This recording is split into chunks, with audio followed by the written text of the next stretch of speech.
versus reality फरक छ क्या हामी हेर्थ्यौँ जब हामी आएको थिएनौँ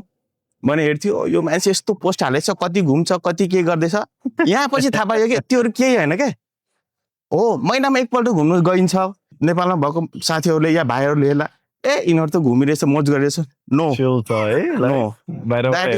that is only on the social media not in the real life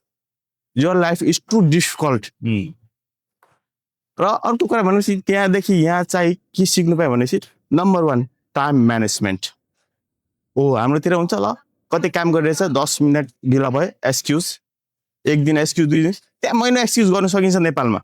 as a अहिलेको हेर्दाखेरि के ल ट्राफिक जाम भयो त यहाँ no excuse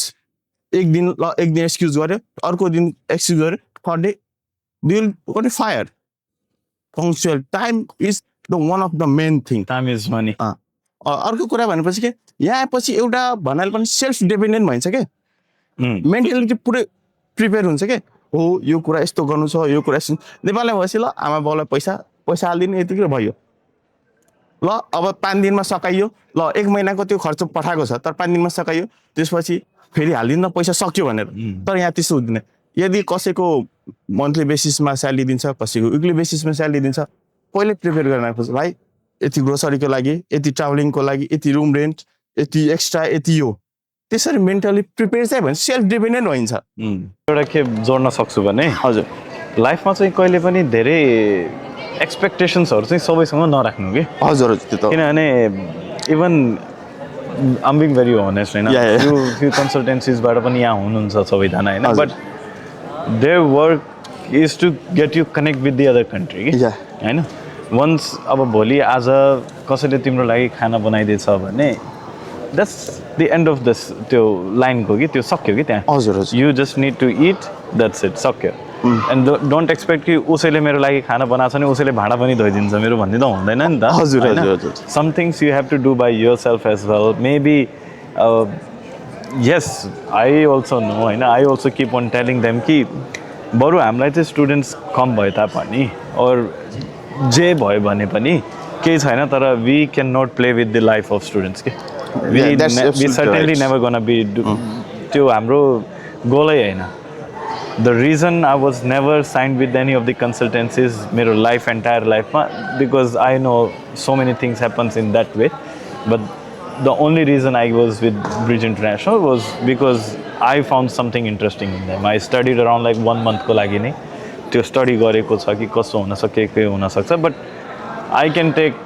responsibility on that part म जिम्मेवारी पनि लिन्छु होइन त्यो कुराहरूको if you want to blame me I can take the blame as well if something bad happens to you through bridge और उहाँहरूको ठाउँबाट but I know how difficult it is life पनि but on the other hand I want you to be very very आफैमाथि depend हुने कि अब सबै कुराहरूमा होइन बिकज हामी पनि अब म त अब you are staying here in one country होइन I been so many countries around the world हरेक कन्ट्रीको आफ्नो आफ्नो रुल्सहरू हुन्छ यहाँबाट युरोप गयो भने अर्कै छ it's not that far Europe from आधी घन्टा 1 घन्टाको फ्लाइटमा you reach to Europe but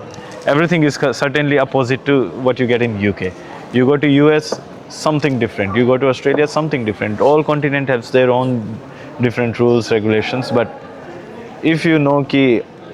म युरोप गए पनि युके गए पनि अस्ट्रेलिया अमेरिका एसिया जहाँ गए पनि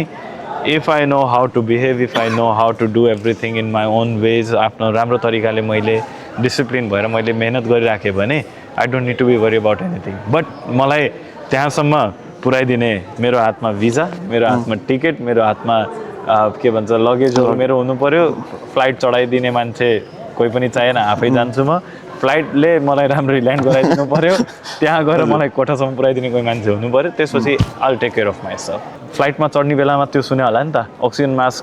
अरूलाई लाउनुभन्दा पहिला आफूलाई लाउनु है फेरि यति पनि प्रेसराइज चाहिँ आफूलाई नगर्नु कहिले पनि कि मैले आफ्नो फ्यामिलीको सपनाहरू फुलफिल गर्न सकिनँ भने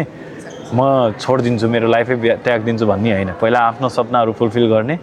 किनभने म यदि एज ए क्रिकेटर मेरो फ्यामिलीलाई सर्भाइभ गर्न खोजिरहेको छु भने त्यसको लागि पहिला म एज ए क्रिकेटरको